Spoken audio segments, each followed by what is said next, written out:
Hello and welcome दोस्तों, स्वागत है आप सभी का तिवारी एकेडमी में। दोस्तों, आज के इस वीडियो में हम लोग जान लेंगे क्लास 8 के साइंस का 6 चैप्टर दहन और ज्वाला के बारे में, और साथ ही जान लेंगे इस चैप्टर से जुड़े प्रश्न और उत्तर के बारे में। तो फ्रेंड्स, चलिए आज का ये वीडियो हम स्टार्ट करते हैं।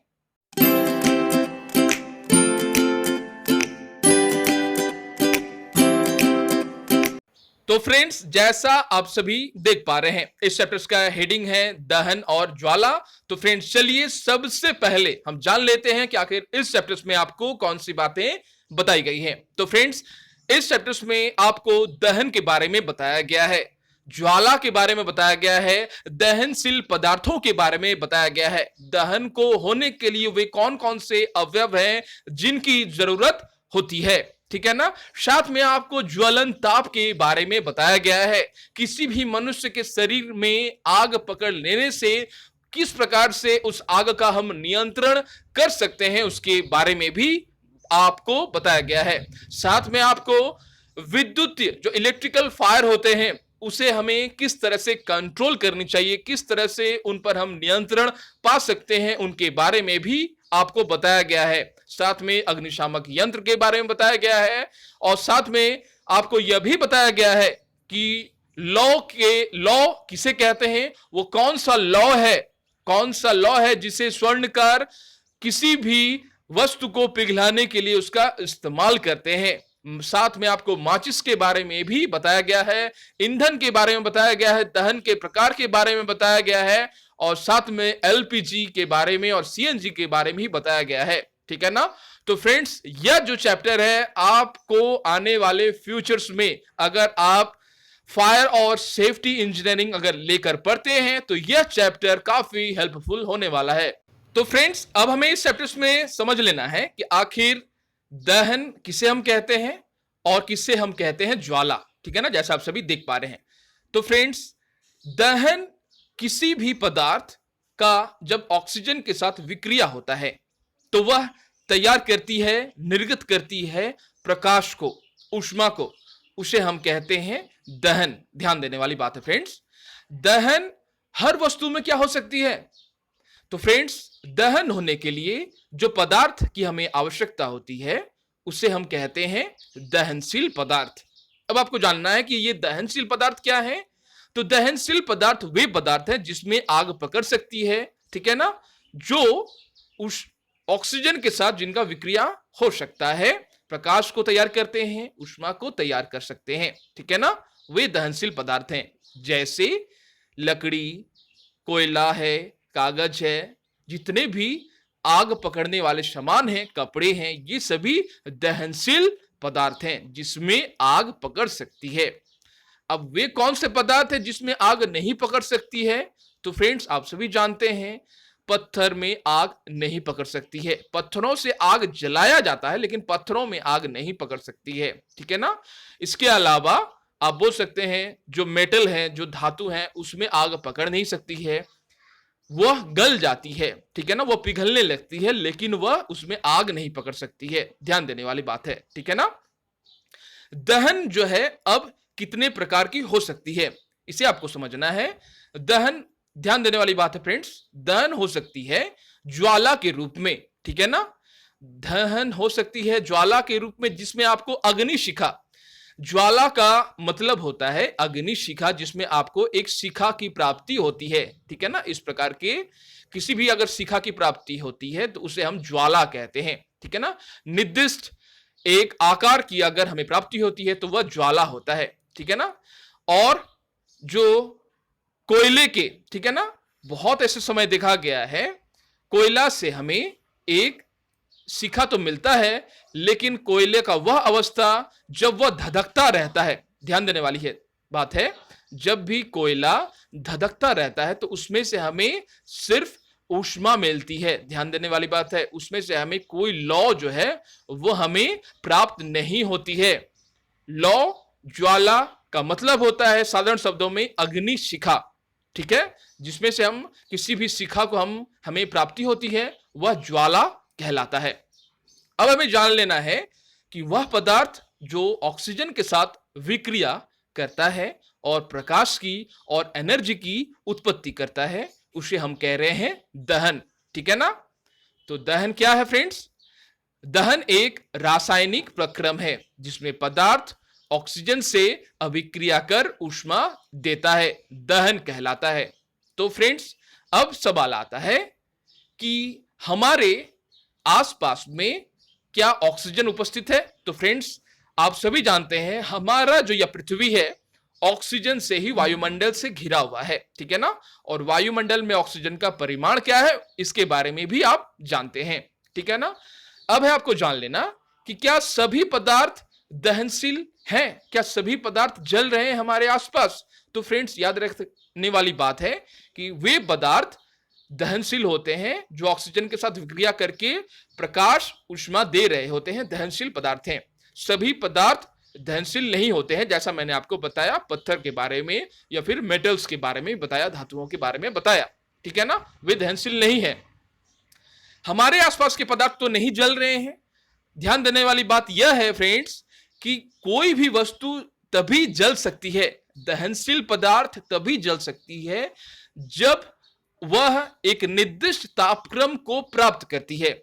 ध्यान देने वाली बात है, कोई भी वस्तु तभी जल सकती है जब वह निर्दिष्ट तापक्रम को प्राप्त कर सकती है। जैसे आपने लास्ट के क्लासेस में भी जाने थे, मैग्नीशियम का जो रिबन है उसे दहन किया गया था। मैग्नीशियम का रिबन जब उसे दहन किया गया था तो निश्चित रूप से उसे पहली बार जलाने की कोशिश की गई थी। जब वह निर्दिष्ट तापमान को प्राप्त करता है मैग्नीशियम का रिबन, तो फिर वह जलने लगता है। ध्यान देने वाली बात है, कोई भी वस्तु तभी जल सकती है, कोई भी दहनशील वस्तु तभी जल सकती है जब वह निर्दिष्ट तापक्रम को प्राप्त करे। ठीक है ना। यह बात आपको याद रखनी है। अब आपको साथ में यह जान लेना है कि आखिर दहन में ऑक्सीजन का के साथ वस्तुओं का विक्रिया हो रहा है। ठीक है ना। तो क्या हम लोहे के जंग लगना को हम दहन कह सकेंगे फ्रेंड्स? क्योंकि वहां भी लोहा ऑक्सीजन के साथ विक्रियाएं करता है। ठीक है ना। याद रखने वाली बात है, दहन पूर्ण रूप से एक अलग प्रक्रम है। ठीक है ना। वहीं लोहे में जंग लगना एक अलग प्रक्रम है, लेकिन दोनों में समानता यह है कि दोनों ऑक्सीजन के साथ विक्रियाएं करते हैं। दहन जो है काफी तेज एक प्रक्रिया है, वहीं दूसरी तरफ देखा जाए जंग लगना काफी धीमी प्रक्रिया है।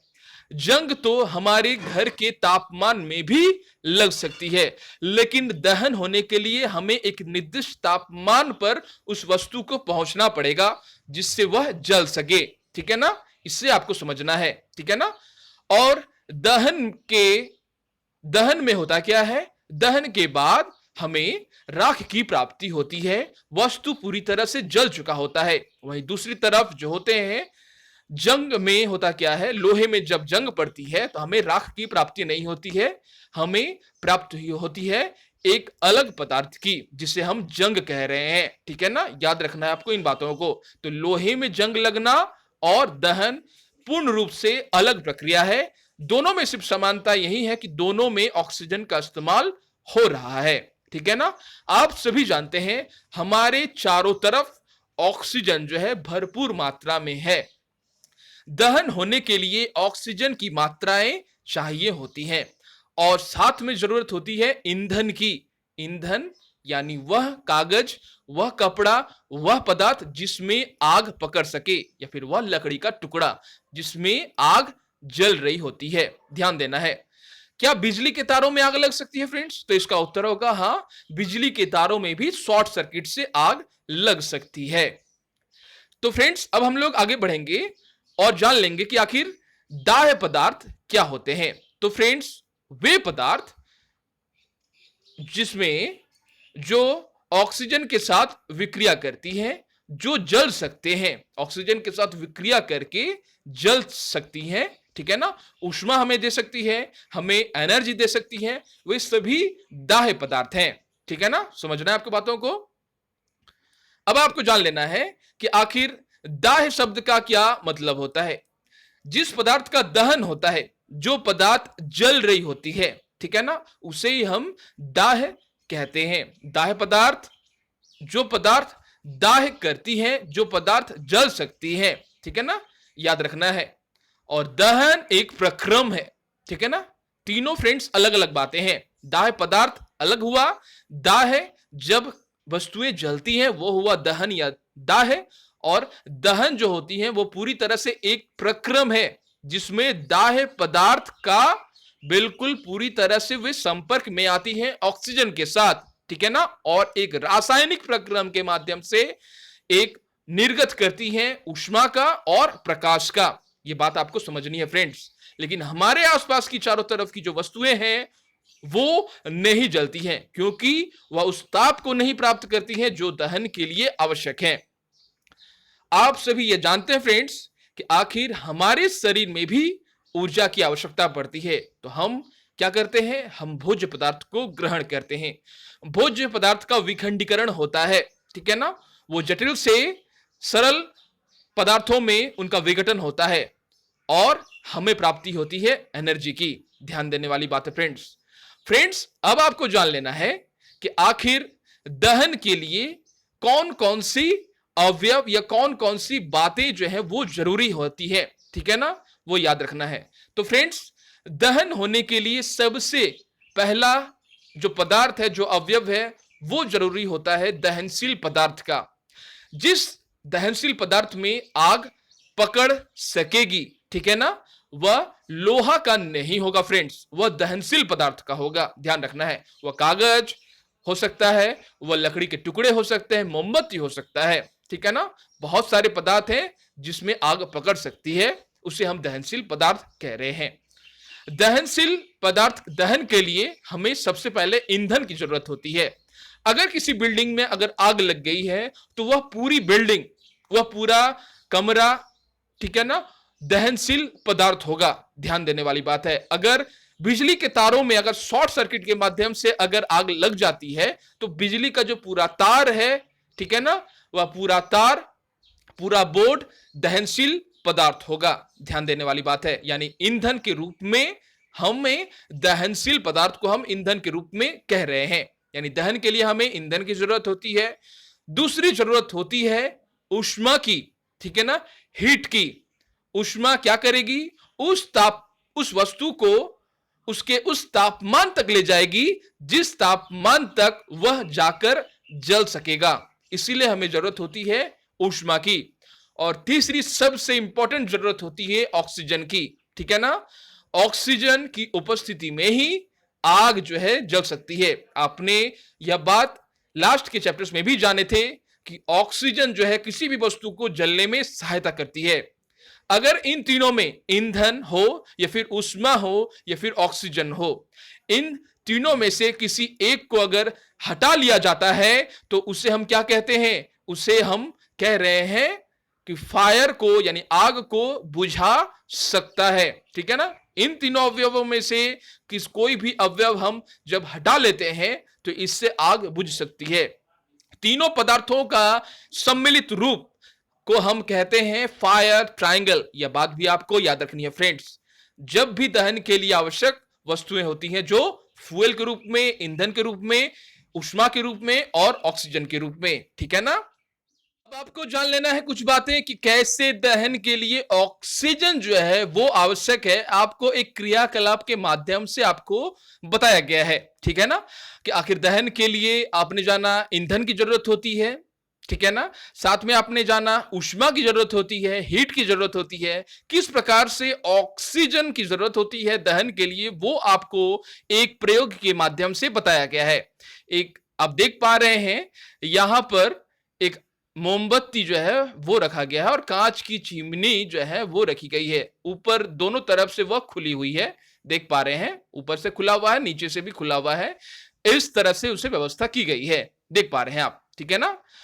अब है क्या हुआ कि उस कांच की जो चिमनी है आप देख पा रहे हैं वो बुझ जाती है, ठीक है, आप देख पा रहे हैं बुझ गई है। यहां यह प्रमाणित हो जाता है कि ऊपर से यह जो है वो ढकी हुई है और नीचे भी ढकी हुई है, तो यहां पर यह बुझ जाती है, आप देख पा रहे हैं, ठीक है ना। ये कंडीशन अलग है और ये जो कंडीशन है पूरी तरह से पहला वाला, यह बिल्कुल एक अलग कंडीशन था, ठीक है ना। अब दोनों तरफ से अगर जब ढक दिया जाता है, ठीक है ना, किसी भी दोनों तरफ से अगर जब ढक दिए जाते हैं खुले सिरे को, तो मोमबत्ती नहीं जलती है, ठीक है ना। मोमबत्ती के नहीं जलने का कारण ऑक्सीजन की अनुपस्थिति होती है, ठीक है ना। आप सभी जानते हैं हमारे चारों तरफ ऑक्सीजन विद्यमान है, ठीक है ना। यहां तक कि खाली बोतल नहीं होता है, खाली ग्लास नहीं होता है, उसमें वायु होता है या फिर ऑक्सीजन की उपस्थिति होती है। जब भी वह ऑक्सीजन उस मोमबत्ती के दहन में जब तक उपयुक्त होता है, प्रयोग होता है, तब तक वह जलती रहती है। जब भी ऑक्सीजन की मात्रा खत्म होने लगती है, मोमबत्ती बुझ जाती है, जैसा पिक्चर्स में देख पा रहे हैं। दोनों अवस्था में यह बुझ गई है, ठीक है ना। देख पा रहे हैं आप, यहां भी बुझ चुकी है और यहां भी बुझ चुकी है। और इस जार में, चिमनी में CO2 की मात्रा भरपूर हो चुकी है। लेकिन CO2 किसी भी आग को जलाने में जो सक्षम नहीं है, यह भी आपको समझना है। आगे बढ़ेंगे फ्रेंड्स, जान लेंगे कि आखिर सूरज जो हमारा सौर परिवार में जो ऊर्जा का जो स्रोत है, उसमें किस प्रकार से ऊष्मा और प्रकाश की उसमें उत्पत्ति होती है।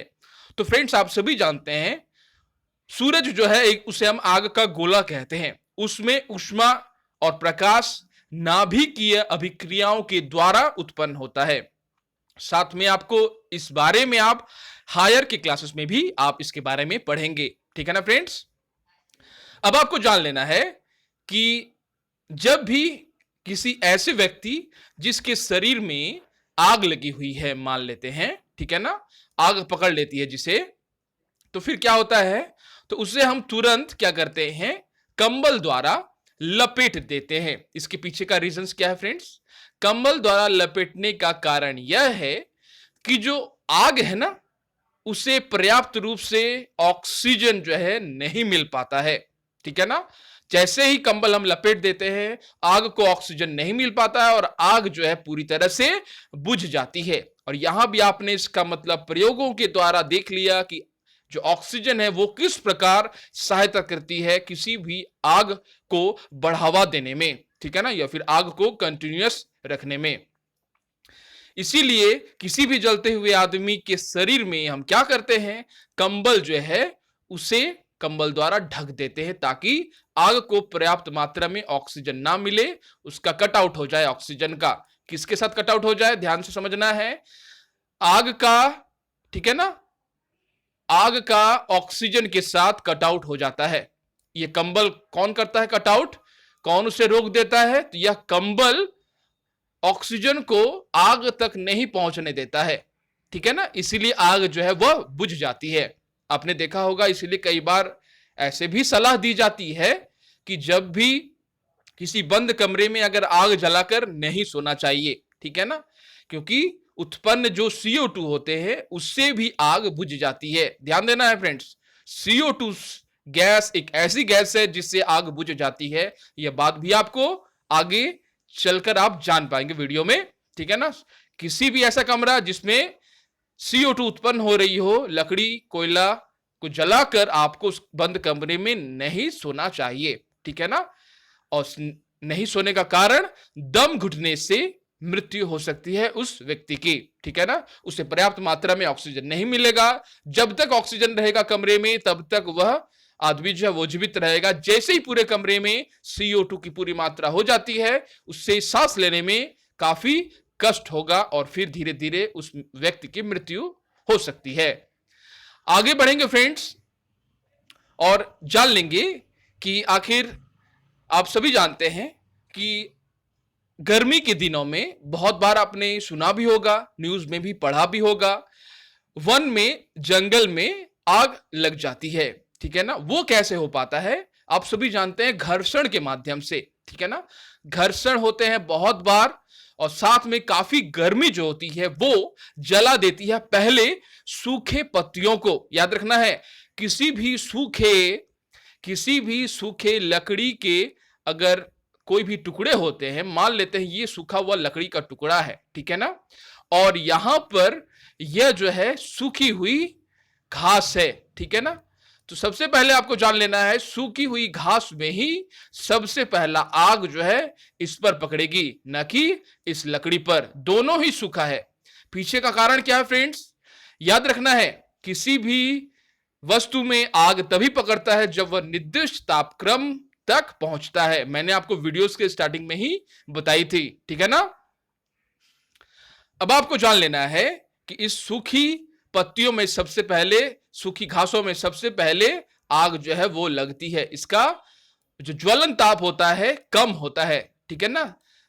किसकी तुलना में इसका ज्वलन ताप होता है? इस सूखे काष्ठ की तुलना में, ठीक है ना। इस सूखे काष्ठ की तुलना में इसका ज्वलन ताप जो है काफी कम होता है, इसीलिए इसमें सबसे पहले आग पकड़ती है। और सूखी पत्तियां, घासें जिस पर आग पकड़ती है और धीरे धीरे गर्मी के दिनों में पूरे वन में, जंगल में आग पकड़ लेती है। ध्यान देने वाली बात है फ्रेंड्स, ठीक है ना। और इस तरह की आग को बुझाना भी काफी कठिन होता है, काफी कष्टदायक होता है, ठीक है ना। हेलीकॉप्टर के माध्यम से ऊपर से विभिन्न प्रकार के अवयवों को फेंका जाता है वन में लगे आग को काबू करने के लिए, ठीक है ना। यह बात भी आपको याद रखनी है फ्रेंड्स। आगे बढ़ेंगे और हम लोग जान लेंगे आखिर ज्वलन ताप क्या होता है। ज्वलन ताप के बारे में मैंने आपको वीडियोस के स्टार्टिंग में ही बताया फ्रेंड्स कि आखिर ज्वलन ताप होता क्या है। वह न्यूनतम ताप, याद रखना है, वह न्यूनतम ताप जिस पर कोई पदार्थ जलने लगता है उसका ज्वलन ताप कहलाता है। ध्यान रखना है, ज्वलन ताप वह ताप है, वह निम्न ताप है, वह सबसे निम्न ताप है जिस पर कोई पदार्थ जल सकता है या फिर जलने लगता है, उसे हम ज्वलन ताप कहते हैं। सभी पदार्थों का ज्वलन ताप अलग है होता है फ्रेंड्स, ठीक है ना, याद रखना है आपको। ज्वलन ताप का उदाहरण, ज्वलन ताप को आपको और भी अच्छे से बताने के लिए आपके बुक में एक प्रयोग भी बताई गई है कि आखिर ज्वलन ताप होता क्या है, किस प्रकार से वस्तुएं जल सकती हैं। आप देख रहे हैं दो मोमबत्तियां ली गई हैं, ठीक है ना। एक में कागज के कप बना लिए गए हैं, दो कागज के कप बना लिए हैं। कागजों को मोड़कर एक में सिर्फ कागज को जलाया जा रहा है मोमबत्ती के लौ के पास, आप देख पा रहे हैं। दूसरे में कागज में पानी भर लिया गया है, जल भर लिए गए हैं। तो सबसे वह कौन सा कागज है जिसमें आग आसानी से पकड़ लेगी? वह होगा सूखी कागज, ठीक है ना। वह कागज जिसमें जल की मात्रा है वह आग नहीं पकड़ेगी। यह जो जल है ना फ्रेंड्स, यह आग को नहीं पकड़ने दे रही है कागज में, ठीक है ना, उसे उस ज्वलन ताप तक नहीं पहुंचने दे रही है। ध्यान देने वाली बात है, ठीक है ना। इस प्रकार से आप देख पा रहे हैं ज्वलन ताप जब भी किसी वस्तु पर पहुंच जाती है तो उसमें आग पकड़ लेती है। यहां पर वह ज्वलन ताप जो है नहीं पकड़ पा रही है क्योंकि उसको अवरोध, ज्वलन ताप में अवरोध जो है वो कौन पहुंचा रहा है? वह है जल। ये अंदर का जो जल है यह अवरोध पहुंचा रहा है उस कागज को ज्वलन ताप तक पहुंचने में। ध्यान देने वाली बात है फ्रेंड्स, ठीक है ना। इसलिए यह जो कागज है नहीं जल पा रहा है। फ्रेंड्स ऐसा भी हो सकता है कि यदि कोई कागज को हम किसी भी मेटल, धातु, एल्युमिनियम, लोहे में अगर लपेट दें फिर हम उसमें आग दें तो फिर वह कागज जो है वो नहीं जलेगी। ऐसा भी बहुत बार होता है, ठीक है ना, क्योंकि अंदर वाला जो मेटल है वह उसे नहीं पहुंचने देता है, ठीक है ना, समझने वाली बात है। या फिर जो अंदर की जो रखी गई वस्तुएं होती हैं वह कागज को या फिर किसी अन्य पदार्थ को उसके ज्वलन ताप तक नहीं पहुंचने देती है। अगर कोई पदार्थ ज्वलन ताप तक नहीं पहुंच पाता तो कोई पदार्थ नहीं जलेगा। जिस तरह से मैंने आपको वीडियोस के स्टार्टिंग में ही बताई कि हमारे आसपास की वस्तुएं नहीं जल रही हैं, ठीक है ना। क्यों नहीं जल रही हैं? क्योंकि किसी भी वस्तु को जलने के लिए एक निर्दिष्ट ज्वलन ताप होता है। ज्वलन ताप तक अगर कोई वस्तु नहीं पहुंचती है तो वो नहीं जलेगी। जैसे ही कोई वस्तु ज्वलन ताप तक पहुंच जाती है तो वह जल उठेगी, ठीक है ना। यह बात भी आपको समझनी है। अब आपको जान लेना है फ्रेंड्स कि आखिर ज्वलनशील पदार्थ आखिर क्या होते हैं। तो फ्रेंड्स आपने जाना वीडियोस में भी कि ऐसे पदार्थ जिनका जो ज्वलन ताप होता है ना वो काफी कम होता है, ठीक है ना, जो ज्वाला आग के साथ सरलता पूर्वक उस पर आग जो है वो पकड़ लेती है, ठीक है ना, उसे हम ज्वलनशील पदार्थ कहते हैं। तो फ्रेंड्स ज्वलनशील पदार्थ के क्या आप नाम बता सकते हैं? वे कौन से पदार्थ हैं जो ज्वलनशील होते हैं, जिसका ज्वलन ताप काफी कम होता है? वह पेट्रोल है, वह अल्कोहल है, वह द्रवित पेट्रोलियम गैस है। आप सभी जानते हैं कि अगर हम सिर्फ लकड़ी को गर्म करें तो काफी देर बाद वह माचिस की तीली में के द्वारा अगर लकड़ी को गर्म करे, सूखी लकड़ी को, तो काफी देर बाद वो जल उठेगी। वहीं दूसरी तरफ अगर देखा जाए पेट्रोल या फिर जितने भी सारे अल्कोहल हैं, ठीक है ना, द्रवित पेट्रोलियम गैस है, अगर उसमें हम सिर्फ माचिस का एक टुकड़ा डाल दें तो वो बहुत ही खतरनाक साबित हो सकती है, वो अचानक से जल जाएगी। लेकिन आपको ऐसा नहीं करना है फ्रेंड्स। या फिर अगर आप किरासन के तेल को अगर आप गर्म करते हैं थोड़ी देर तो वह जल उठती है। तो आपको ऐसा बिल्कुल नहीं करना है फ्रेंड्स, काफी खतरनाक हो सकता है ऐसा करना, ठीक है, नहीं करना है आपको। सिर्फ ज्वलनशील पदार्थ के बारे में आपको जानना है। ज्वलनशील पदार्थ वे पदार्थ हैं जिनका ज्वलन ताप काफी कम होता है। इसके अलावा भी बहुत सारे पदार्थ हैं, जैसे काफी सारे बर्थडेज में इस्तेमाल होने वाला जो फोम होता है, वह जो होता है ज्वलनशील पदार्थ होते हैं, उसमें हाईली इन्फ्लेमेबल होते हैं वे, ठीक है ना। उन पदार्थों के सामने आप किसी भी प्रकार के मोमबत्ती को ना जलाएं, यह काफी बार आपको कहा भी जाता है, ठीक है ना। इसके अलावा बॉडी डिओड्रेंट, सेंट काफी ज्वलनशील पदार्थ होते हैं, ठीक है ना। उनके आसपास जो है आपको किसी भी प्रकार का जो इग्निशन सोर्स है, ठीक है ना, वह आपको उपस्थिति नहीं करनी है, ठीक है ना। आपने जान लिए कि दहन किस प्रकार से संभव है और दहन को किस प्रकार से आसानी से बुझाया भी जा सकता है, ठीक है ना। अगर दहन कंट्रोल के बाहर हो जाती है, किसी खतरनाक परिस्थिति को जन्म देती है, तो उसे बुझाया भी जा सकता है। दहन या आग को बुझाने के लिए सबसे पहले हम जिस वस्तु का इस्तेमाल करते हैं, जिस पदार्थ का इस्तेमाल करते हैं, उसे हम कहते हैं पानी, ठीक है ना, जल। जल की सहायता से हम किसी भी आग पर सबसे पहले कंट्रोल कर सकते हैं। इसके अलावा आपने जाना कुछ देर पहले ही कि जो CO2 है ना, वह किस प्रकार से किसी भी आग को बुझा सकती है। आपने जाना कि जल भी आग को बुझा सकती है, ठीक है ना, और CO2 यानी कार्बन डाइऑक्साइड भी आग को बुझा सकती है। इसके लिए आपने चिमनी वाले प्रयोग भी किए, जहां पर आपने मोमबत्ती को पूरी तरह से ढक दिया उस कांच की चिमनी से और मोमबत्ती बुझ गई, जहां पर आपने सीखा कि आखिर आग को दहन को होने के लिए ऑक्सीजन की जरूरत होती है। साथ में आपने जाना कि दहन के लिए 3 पदार्थों की आवश्यकता होती है, वह है ईंधन, ऊष्मा और ऑक्सीजन। फ्रेंड्स, कई बार आपने देखे होंगे कई जगह पर आग की घटना होती है तो सबसे पहले आते हैं कौन? अग्निशामक दल वाले लोग, ठीक है ना, जो आग को बुझाते हैं, फायर ब्रिगेड वाले लोग आते हैं, ठीक है ना। वो सबसे पहले क्या करते हैं? सबसे पहले वो बड़े से पाइप लेकर पानी को डिस्चार्ज करते हैं, पानी से आग को बुझाने की कोशिश करते हैं। आप सभी जानते हैं फ्रेंड्स, जितनी भी वस्तुएं हैं जिस पर आग पकड़ती है उसे हम दहनशील पदार्थ कहते हैं। तो पानी का अब है कि पानी किस प्रकार से किसी भी आग को नियंत्रित कर सकती है, चलिए उसके बारे में कुछ बातें जान लें। तो फ्रेंड्स, जैसा आप सभी ने जाना कि पानी जो है किसी भी वस्तु के ज्वलन ताप को कम करती है। अपने प्रयोगों के माध्यम से भी जाना कुछ देर पहले, मोमबत्ती में जहां पर 2 कीप बनाए गए, एक में खाली रखा गया कीप को और दूसरे में पानी भी भरा गया। पानी किसी भी वस्तु के ज्वलन ताप को कम करती है, उसे जलने में राहत देती है, उसे जलने नहीं देती है, ठीक है ना। अब है आपको जान लेना कि जब भी पानी आग के संपर्क में आती है तो वह क्या होता है, उस पानी का वाष्पन होने लगता है।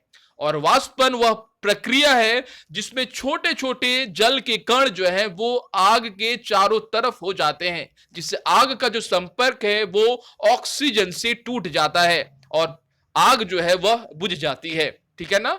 तो आग जो है बुझ जाती है पानी से, कैसे?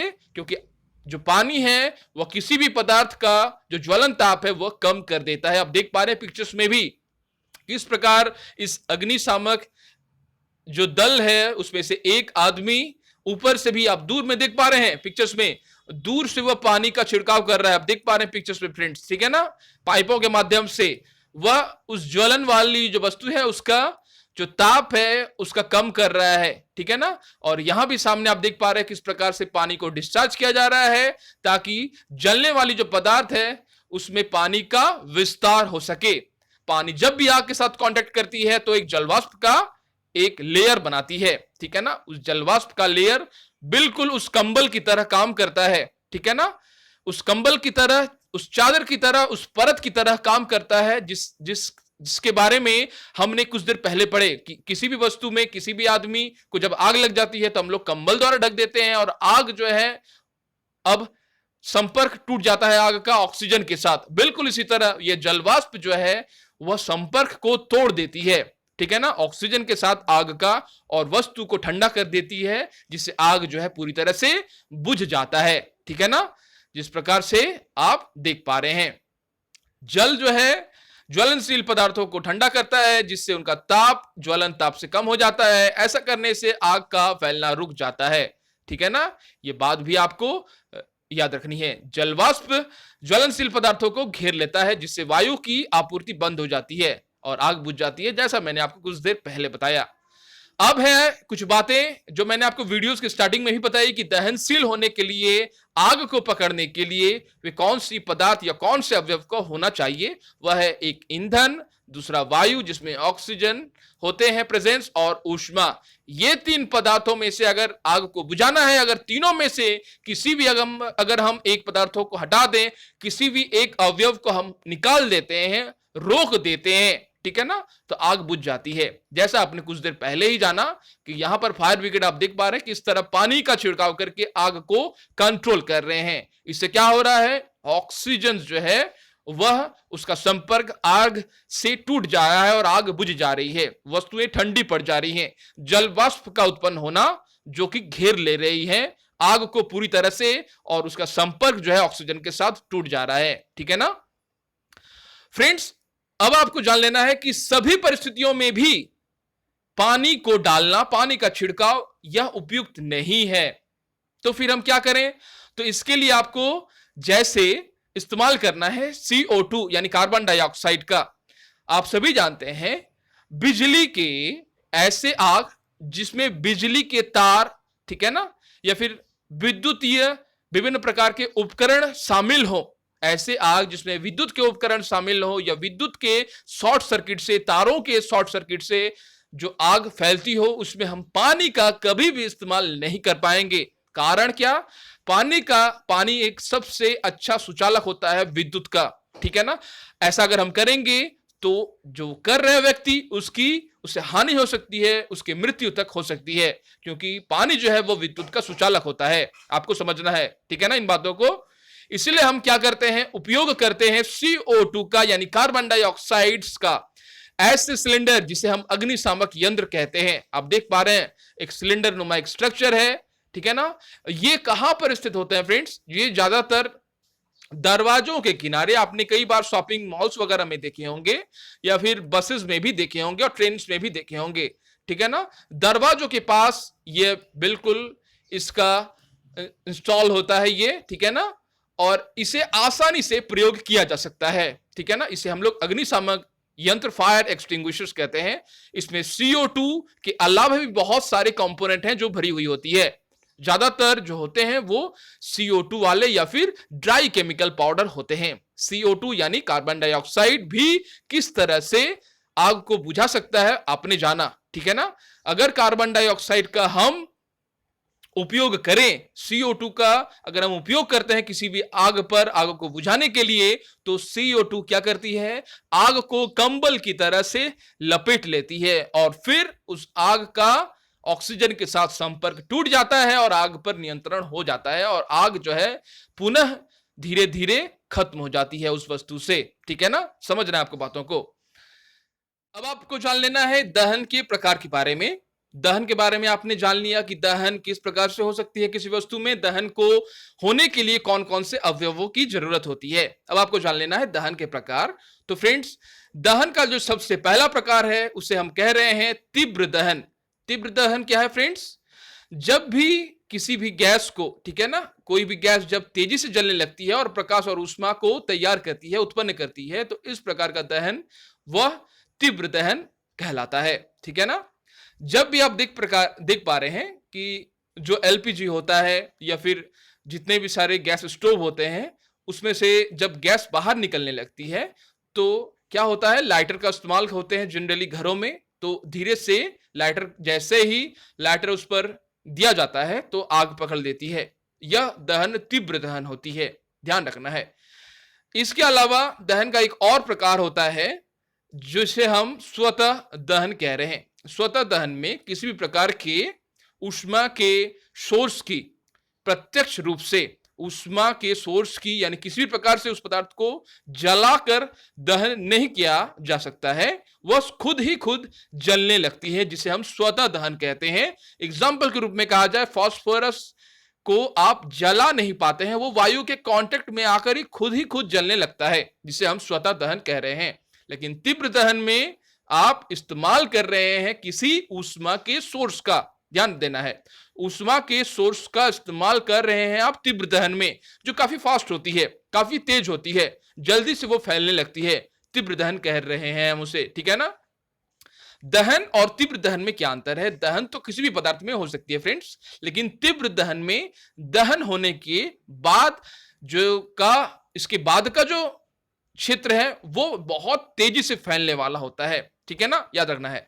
दहन तो किसी भी पदार्थ में हो सकती है, लेकिन तीव्र दहन में जो आग है वो बहुत ही जल्द, कम समय में बहुत दूर तक फैल जाता है, जिसे हम तीव्र दहन कह रहे हैं।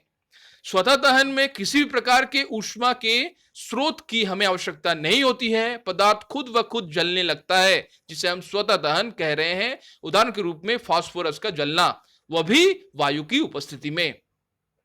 साथ में बहुत ऐसे समय देखा गया है कि कोयले की खान भी खुद व खुद जलने लगती है, ठीक है ना। तो इसके अलावा जंगल में जो आग पकड़ते हैं वह भी स्वतः दहन का ही एग्जाम्पल है, जहां पर गर्मी, ठीक है ना, गर्मी उस लेवल तक पहुंच जाती है जिसमें स्वतः दहन होने लगता है पदार्थों का। अब आपको जान लेना कि दहन के एक और प्रकार के बारे में, वह है विस्फोट, ठीक है ना।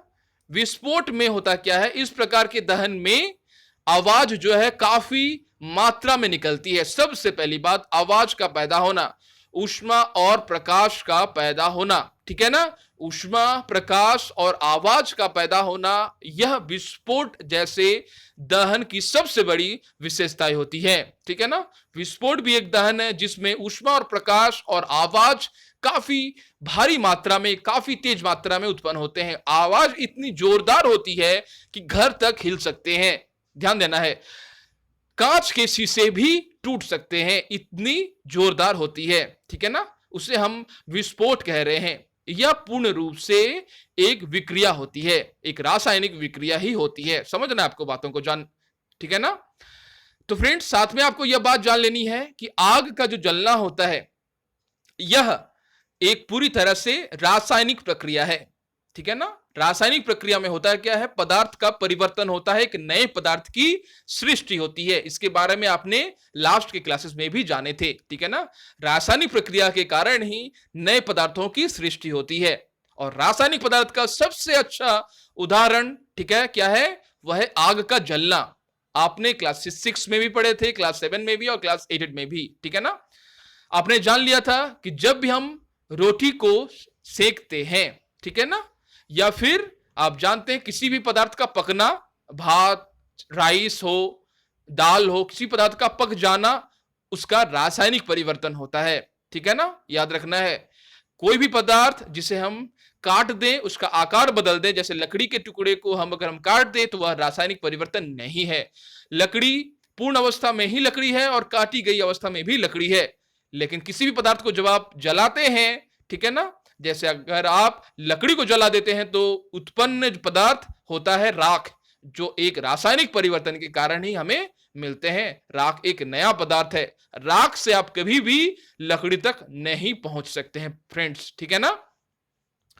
अब आपको जान लेना है ज्वाला के बारे में। ज्वाला मतलब अग्निशिखा, जैसा मैंने कहा, आग की जो लपटें होती हैं जिसे हम ज्वाला कह रहे हैं। ज्वाला होने के लिए जो जरूरत होती है वह होती है एक वेपर की, ठीक है ना, वाष्प की जरूरत होती है। वाष्प के उपस्थिति के कारण ही ज्वाला की सृष्टि होती है।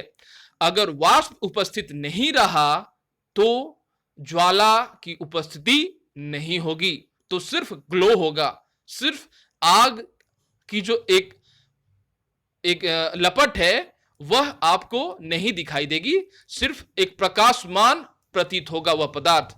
लपटे पाने के लिए उस पदार्थ में से जलवाष्प का निकलना, वाष्पित होना काफी इंपॉर्टेंट है, ठीक है ना।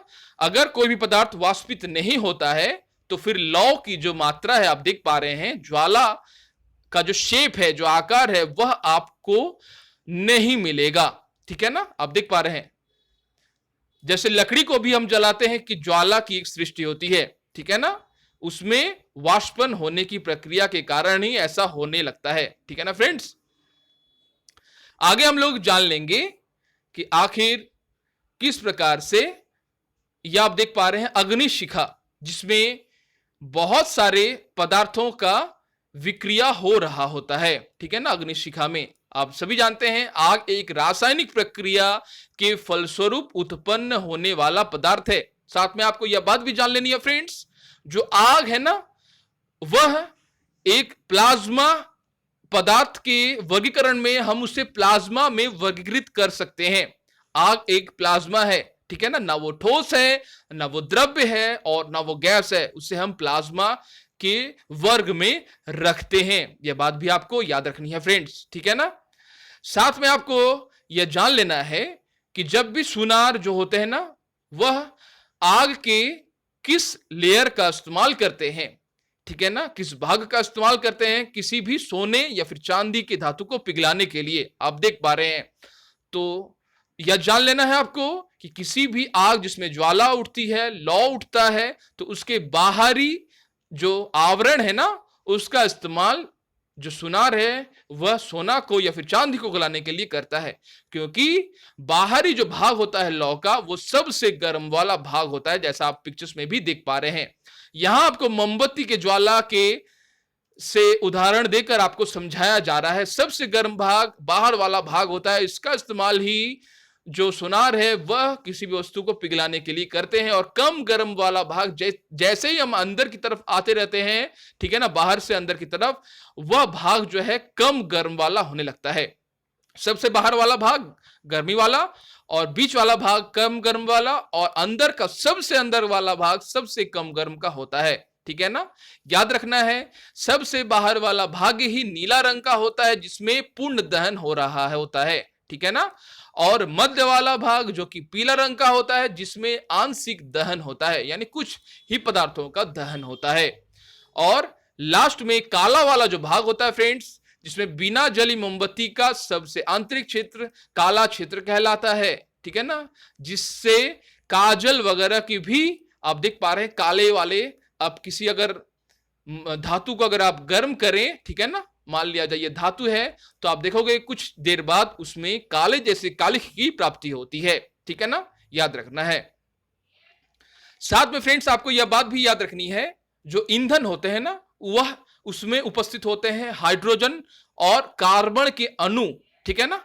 हाइड्रोजन और कार्बन के अणु ही उपस्थित होते हैं जो ऑक्सीजन के साथ विक्रिया करते हैं, याद रखना है, और वो लिबरेट होते हैं, वो मुक्त होते हैं, ठीक है ना। ऑक्सीजन की उपस्थिति में ऑक्सीजन के साथ विक्रिया करते हैं हाइड्रोजन और कार्बन के एटम्स, ठीक है ना, और मुक्त होता है एनर्जी, मुक्त होता है प्रकाश। यह बात भी आपको याद रखनी है।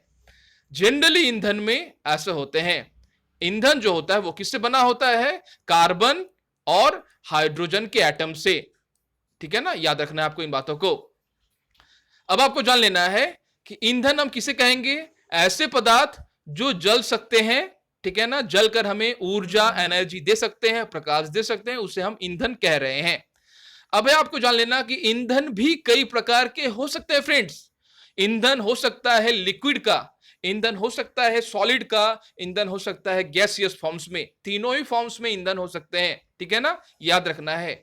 पदार्थ जो जल रहा है, जो दहनशील पदार्थ है, वह हो सकता है वह सख्त हो, कठोर हो, जैसे लकड़ी, हो सकता है वह द्रव्य अवस्था में हो, जैसे एलपीजी, ठीक है ना, वह लिक्विड फॉर्म में होता है, किरोसिन तेल हो, ठीक है ना, या फिर हो सकता है वो गैसियस फॉर्म में हो, ठीक है ना, याद रखना है आपको इन बातों को। अब आपको जान लेना है कि आदर्श ईंधन आखिर क्या होता है। आदर्श ईंधन कहने का तात्पर्य फ्रेंड्स, ऐसा ईंधन जो काफी आसानी से मिले, ऐसा ईंधन जिसमें काफी एनर्जी जिससे हम प्राप्त कर सकें, ठीक है ना। ऐसा ईंधन जिससे हम काफी ऊर्जा ले सकें, जो काफी आसानी से मिले, जिसके जलने के बाद कोई राख की प्राप्ति ना हो, ऐसे ईंधन को हम लोग आदर्श ईंधन कह रहे हैं। ध्यान रखना है आपको फ्रेंड्स, ठीक है ना। और आदर्श ईंधन जनरली पूरी तरह से क्या होते हैं, जल जाती है।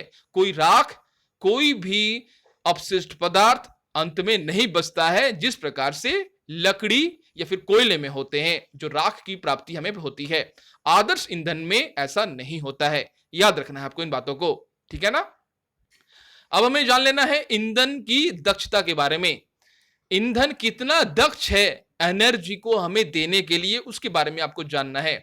तो फ्रेंड्स, इससे जानने के लिए हमें समझना पड़ेगा कि आखिर ऊष्मीयमान होती क्या है, ठीक है ना। ऊष्मीयमान आप जानते हैं, जब भी ईंधन, किसी भी ईंधन को, चाहे वह लकड़ी हो चाहे वह कोयला हो, जब 1 किलोग्राम लकड़ी हो या 1 किलोग्राम कोयला को पूर्ण रूप से जब दहन किया जाए, जलाया जाए, तो उससे जो जिस ऊष्मा ऊर्जा की मात्रा हमें प्राप्त होती है, याद रखना है, जिस ऊष्मा ऊर्जा की मात्रा हमें प्राप्त होती है उसे ऊष्मीयमान कह रहे हैं।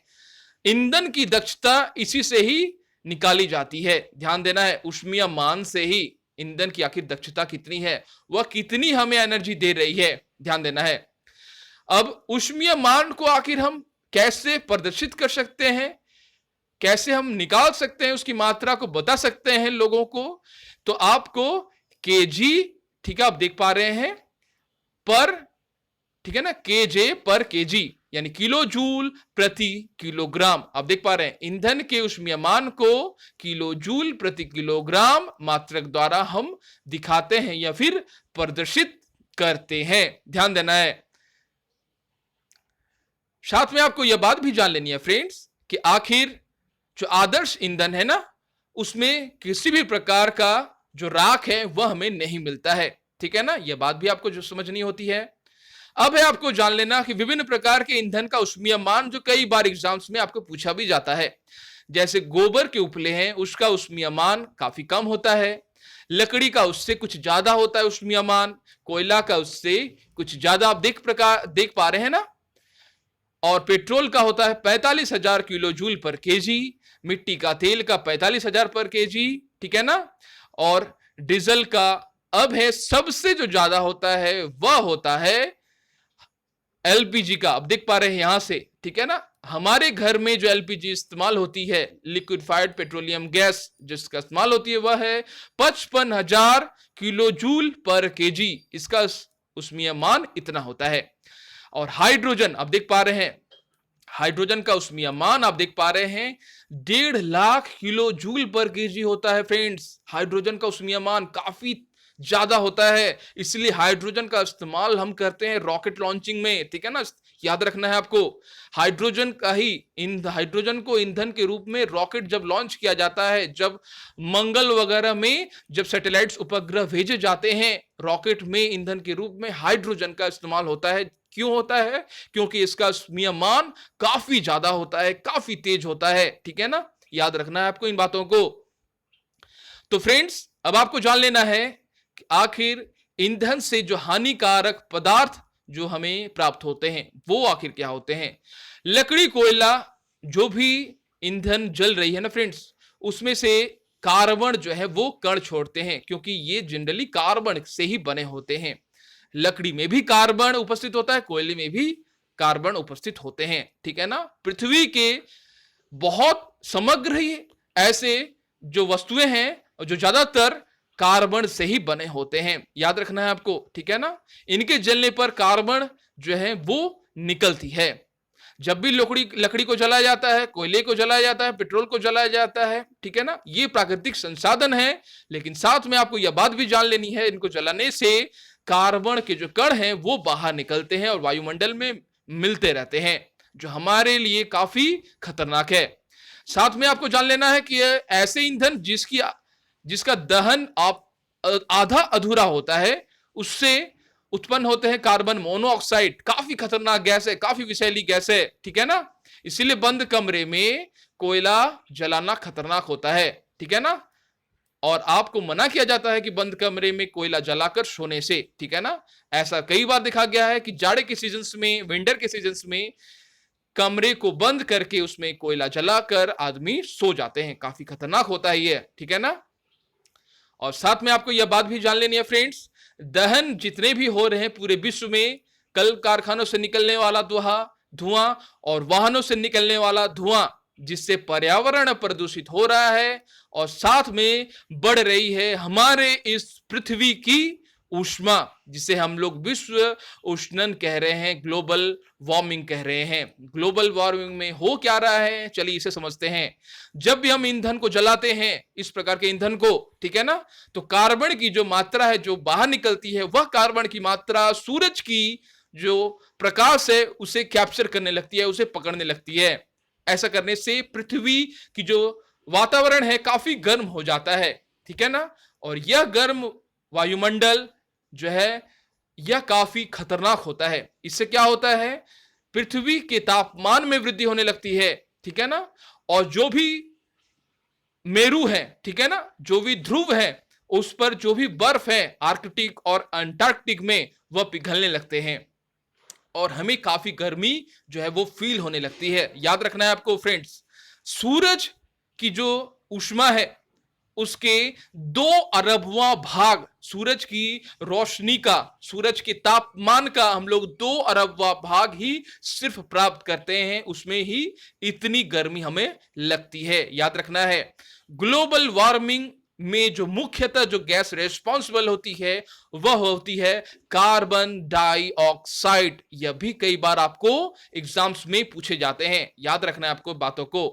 जैसे आप देख पा रहे हैं, अधिकांश ईंधन के दहन से पर्यावरण में कार्बन डाइऑक्साइड गैस निकलती है।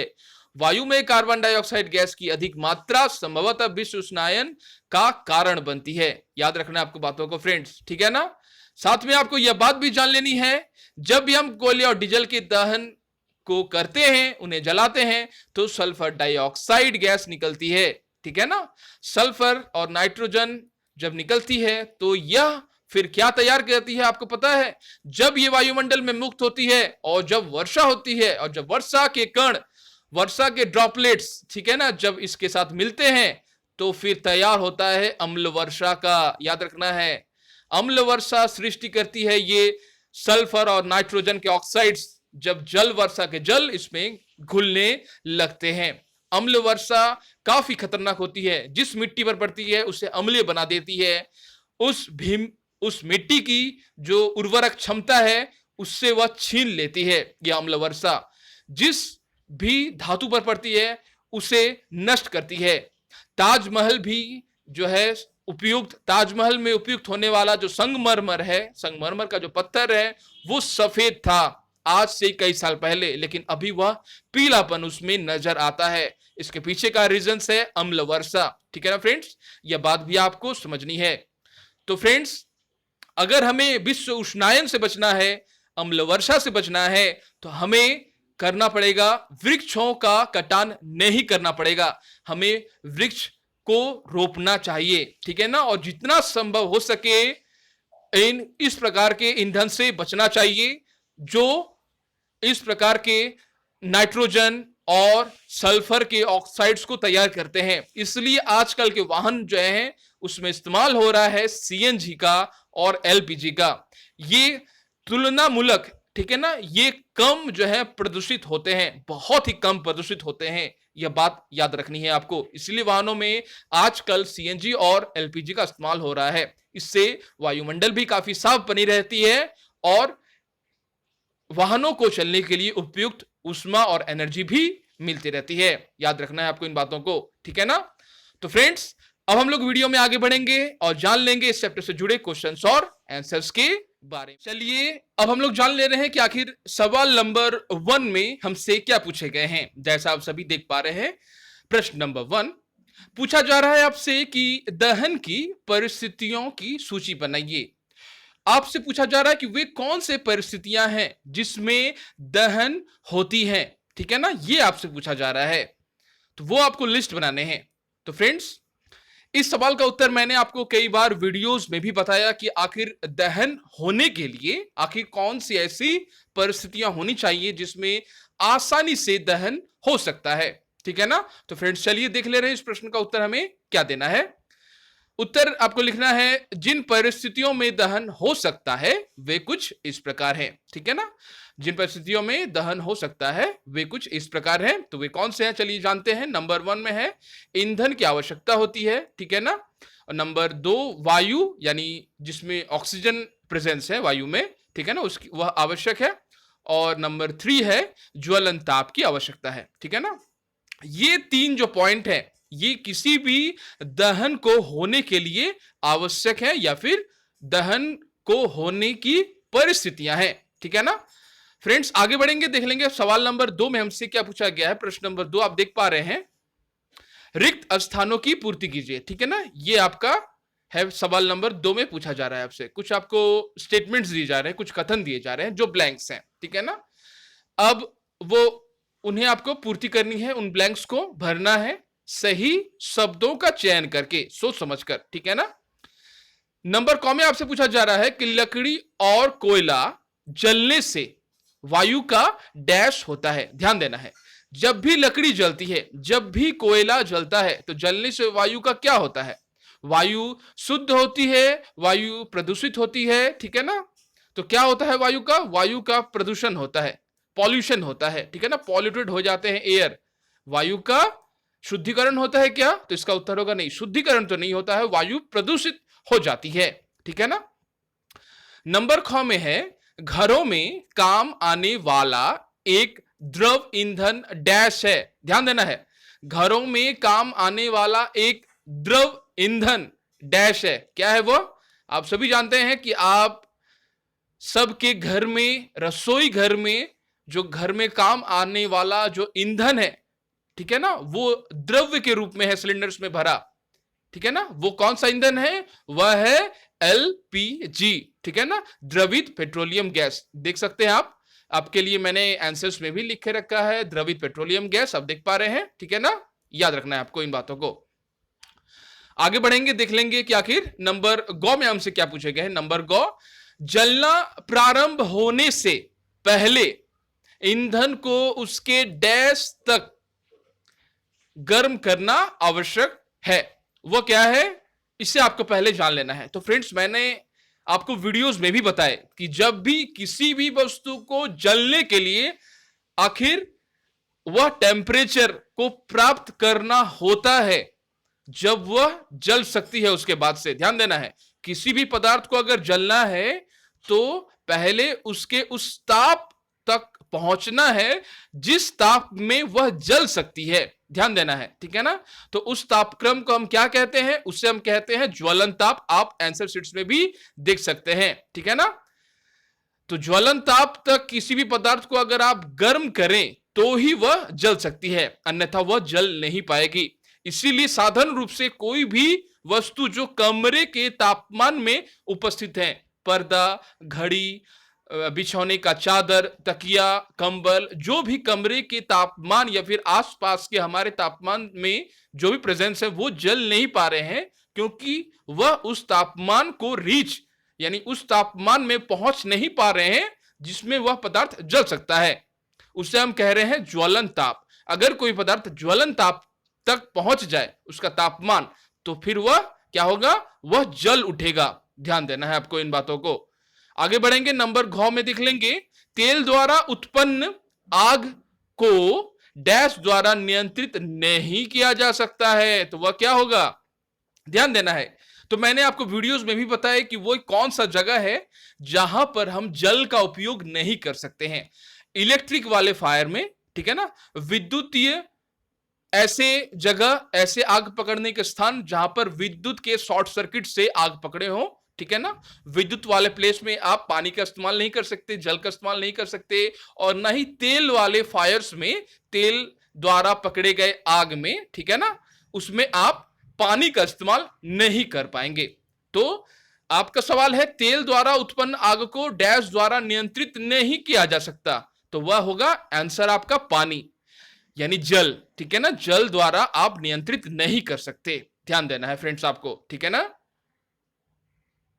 अब आपको जान लेना है कि आखिर प्रश्न नंबर 3 में हमसे क्या पूछे गए हैं। आप देख पा रहे हैं प्रश्न नंबर 3, समझाइए कि मोटर वाहनों में सीएनजी के उपयोग से हमारे शहरों का प्रदूषण, ध्यान देना है, हमारे शहरों का प्रदूषण किस प्रकार से कम हुआ है। ठीक है ना, ध्यान देना है आपको कि आपको बताना है कि जो भी व्हीकल्स हैं, जो भी वाहन है, उसमें सीएनजी का इस्तेमाल हो रहा है, डीजल और पेट्रोल को का इस्तेमाल नहीं हो रहा है आजकल के दिनों में। ठीक है ना, उनके जगह पर इस्तेमाल हो रहा है सीएनजी का। तो सीएनजी का अगर उपयोग वाहनों में हो रहा है तो आपको बताना है कि किस प्रकार से उनका उपयोग करके, सीएनजी का उपयोग करके हमारे शहरों का जो प्रदूषण है वो कम हुआ है। ठीक है ना, तो फ्रेंड्स चलिए देख ले रहे हैं इस सवाल का उत्तर हमें किस तरह से लिखनी है।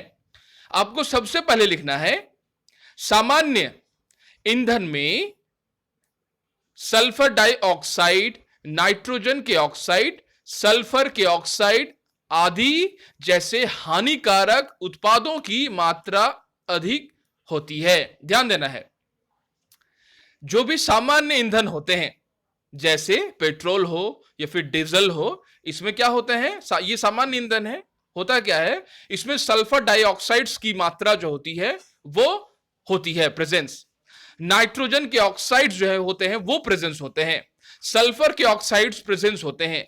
ये हानिकारक उत्पाद है, ध्यान रखना है फ्रेंड्स। और इन्हीं के कारण क्या हो रहा है, ग्लोबल वार्मिंग भी हो रही है इन्हीं के कारण से, ध्यान देना है। ठीक है ना, और हमारा जो वायु है, वायुमंडल है, वो प्रदूषित हो रहा है इन्हीं अवयव के कारण। ठीक है ना, इन्हीं अवयवों के कारण, इन्हीं कंपोनेंट्स के कारण क्या हो रहा है, हमारा जो पूरा वायुमंडल है वो प्रदूषित हो रहा है। ग्लोबल वार्मिंग की जो समस्या है वो बढ़ रही है।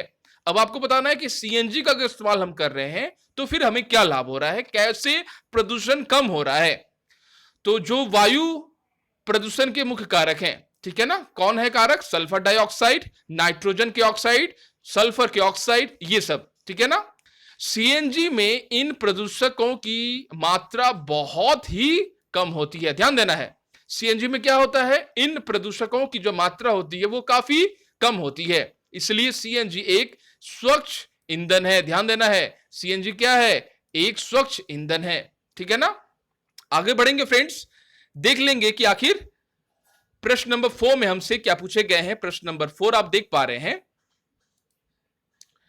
ईंधन के रूप में एलपीजी और लकड़ी की तुलना कीजिए। ठीक है ना, लकड़ी का तुलना करना है और एलपीजी का तुलना करना है। ईंधन के रूप में, फ्यूल के रूप में आपको तुलना करनी है, दोनों का ईंधन के रूप में तुलना करना है कि अगर लकड़ी जलाई जाए तो फिर क्या होगा, अगर एलपीजी जलाया जाए तो फिर क्या होगा। दोनों में कुछ तो डिफरेंस होगा, कुछ तो अंतर होगा। क्यों, आखिर लकड़ियों की तुलना में, ठीक है ना, लकड़ी तो गांव देहात में जलाए जा रहे हैं, उनके स्थान पर एलपीजी को जलाना कितना महत्व है, कितना लाभदायक है, वो आपके गुणों को तुलना करना है, उनके गुणों को। ठीक है ना, तो फ्रेंड्स चलिए देख लेंगे इस सवाल का उत्तर हमें किस तरह से लिखना है। सबसे पहले आपको कॉलम बनानी है। ठीक है ना फ्रेंड्स, आप देख पा रहे हैं, एक में आपको लिखना है गुण, ठीक है ना, और अगले कॉलम में लिखना है एलपीजी और लास्ट वाले कॉलम में लिखना है लकड़ी। ठीक है, आप देख पा रहे हैं, तो गुण हो गया, गुण में गुण बताने हैं, एलपीजी में एलपीजी का जो कैरेक्टर है वो बताना है और लकड़ी में लकड़ी वाले का कैरेक्टर बताना है। ठीक है ना, तो गुण में सबसे आप पहला लिखेंगे ऊर्जा या इकाई द्रव्यमान, यह पहला पॉइंट होगा आपका। ठीक है ना, एलपीजी अधिक ऊर्जा पैदा करता है और लकड़ी कम ऊर्जा पैदा करता है। ध्यान देने वाली बात है फ्रेंड्स, लकड़ी में इतनी ज्यादा एनर्जी संचित नहीं होती है कि वह बाहर ज्यादा से ज्यादा एनर्जी को निकाल पाए, निर्गत कर पाए, लेकिन एलपीजी में काफी ज्यादा परिमाण में एनर्जी, ऊर्जा होती है पैदा करने की। ठीक है ना, नंबर 2 में है प्रदूषण। एलपीजी कम प्रदूषित होता है या कम प्रदूषण क्रिएट करता है और लकड़ी जो है वो अधिक प्रदूषण को क्रिएट करता है, ध्यान देना है। नंबर 3 में हम लोग देख लेंगे अवशेष, ये भी गुण है। ठीक है ना, अवशेष होने का एक गुण है। क्या गुण है, अवशेष मतलब जो लास्ट में बच जाने वाले जो पदार्थ हैं उन्हें हम अवशेष कहते हैं। तो एलपीजी जब जलती है तो कोई अवशेष नहीं छोड़ती है। ठीक है ना, एलपीजी का जब दहन पूरी तरह से हो जाता है तो लास्ट में क्या कोई भी किसी भी प्रकार का रेसिड्यू जो अवशेष है, ठीक है ना, कोई राख जैसा पदार्थ क्या मिलता है हमें, तो इसका उत्तर होगा नहीं। सिलेंडर्स में हमें कोई राख जैसा पदार्थ नहीं मिल पाता, बहुत ही क्लीन होता है, साफ होता है, स्वच्छ होता है। वहीं दूसरी तरफ अगर देखा जाए लकड़ी वाले में राख को अवशेष के रूप में वह छोड़ देता है। ध्यान देना है आपको इन बातों को। नंबर 4 में आगे बढ़ेंगे और एक और गुण की हम लोग बारे में देख लेंगे। एक और गुण वह है भंडारण या फिर वहन करना। भंडारण यानी स्टोरेज करना और वहन यानी ट्रांसपोर्ट के रूप में यह गुण है। एलपीजी भंडारण और वहन के लिए काफी आसान है। ध्यान देना है, एलपीजी जो है वह भंडारण के लिए भी आसान है और फिर वहन करने के लिए भी काफी आसान है। उसे इजीली ट्रांसपोर्ट हो सकता है, इजीली स्टोरेज हो सकता है, ठीक है ना। लेकिन लकड़ी वहीं दूसरी तरफ देखा जाए, लकड़ी भंडारण करने के लिए भी अधिक जगह चाहिए उसे। ध्यान देना है, भंडारण करने के लिए, स्टोरेज करने के लिए लकड़ी को अगर हमें रखना है तो काफी ज्यादा परिमाण में वह जगह स्पेस लेती है और साथ में वो वहन करने के लिए भी अधिक सुविधाजनक नहीं होती है। ध्यान देना है आपको, ठीक है ना। आगे बढ़ेंगे फ्रेंड्स। अब हम लोग देख लेंगे कि आखिर प्रश्न नंबर 5 में हमसे क्या पूछे गए हैं। आप देख पा रहे हैं प्रश्न नंबर 5, ठीक है ना। कारण बताइए। आपको कुछ कथन दिए जा रहे हैं और आपको कारण बताना है कि वो कारण आखिर क्या है, ठीक है ना। आप देख पा रहे हैं तो कथन क्या है, चलिए देख लेते हैं। सबसे पहले कथन क्या है, नंबर क में आपसे पूछा जा रहा है, विद्युत उपकरण से संबद्ध आग पर नियंत्रण पाने हेतु जल का उपयोग नहीं किया जाता है, ठीक है ना। विद्युत उपकरण से संबद्ध आग पर नियंत्रण पाने हेतु जल का हम उपयोग नहीं करते हैं, इसके पीछे का रीजन क्या है वो आपको बताने हैं, ठीक है ना। और नंबर ख में आपसे पूछा जा रहा है, एलपीजी लकड़ी से अच्छा घरेलू ईंधन है, इसके पीछे का रीजन क्या है कि एलपीजी लकड़ी से अच्छा है, ठीक है ना, घरेलू ईंधन के रूप में। और नंबर 3 में आपसे पूछा जा रहा है, कागज स्वयं सरलता से आग पकड़ लेता है जबकि एल्यूमिनियम पाइप के चारों ओर लपेटा गया कागज का टुकड़ा आग नहीं पकड़ता है। इसके पीछे के रीजंस, कारण क्या है, आपको वो बताने हैं। तो फ्रेंड्स चलिए सबसे पहले हम लोग जान लेंगे नंबर क में दिए गए सवाल, ठीक है ना, कि आखिर विद्युत उपकरण से संबद्ध आग पर नियंत्रण पाने हेतु हम जल का उपयोग क्यों नहीं करते। तो फ्रेंड्स इसके बारे में मैंने आपको वीडियोस में भी बताया कि अगर जब भी ऐसे आग जहां पर जो शॉर्ट सर्किट से पैदा हुए हैं, जहां पर विद्युत इन्वॉल्व है, ठीक है ना, वहां पर हम पानी नहीं दे सकते हैं, क्योंकि अगर हम पानी देंगे तो क्या होगा, वह व्यक्ति जो है उससे हानि हो सकती है जो पानी का छिड़काव करेगा। ध्यान देना है, जो उस आग को बुझाने के लिए पानी को फेंकेगा उससे हानि हो सकती है, ठीक है ना। उसका पूरा शरीर जो है इलेक्ट्रोक्यूशन हो सकता है उसे, ठीक है ना, विद्युत के झटके लग सकते हैं और वो मर सकता है। ध्यान देने वाली बात है। तो फ्रेंड्स चलिए देख ले रहे हैं इस सवाल का उत्तर हमें किस तरह से लिखना है। आपको लिखना है सबसे पहले, फ्रेंड्स देख पा रहे हैं आप, विद्युत के उपकरणों में लगी आग को नियंत्रित करने के लिए पानी का उपयोग नहीं किया जाता है क्योंकि पानी विद्युत का सुचालक है और आग को बुझाने की कोशिश करने वाले को वह नुकसान पहुंचा सकता है, जैसा मैंने आपको कुछ देर पहले ही बताया, ठीक है ना। हम इसलिए नहीं उसमें पानी डाल सकते हैं क्योंकि जो भी पानी का छिड़काव करेंगे उस पर, उस आग को बुझाने के लिए पानी को फेंकेंगे, वह व्यक्ति मर सकता है विद्युत के झटके के साथ, क्योंकि पानी जो है विद्युत का काफी अच्छा सुचालक है। आगे बढ़ेंगे, नंबर 2 पर देख लेंगे जो हमसे पूछा गया था जो कथन, उसका कारण हम लोग लिखने की कोशिश करेंगे।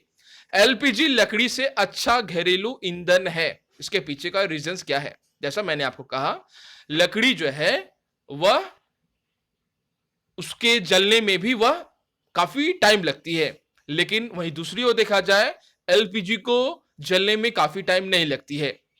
लकड़ी को जलाने के लिए उसके ऊपर हमें किरासन तेल का छिड़काव करना पड़ता है, काफी धुआं जो है वो लकड़ी निकालती है, साथ में वह राख भी निकालती है लास्ट में जलने के बाद, ठीक है ना।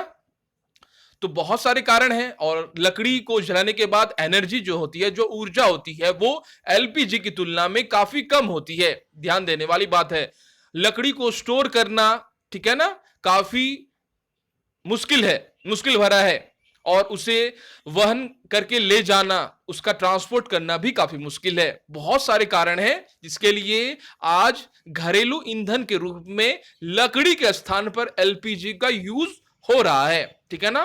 तो फ्रेंड्स चलिए देख ले रहे हैं इस सवाल का उत्तर हमें किस तरह से लिखना है। हमें सबसे पहले लिखना है कि लकड़ी की तुलना में एलपीजी एक अच्छा ईंधन है।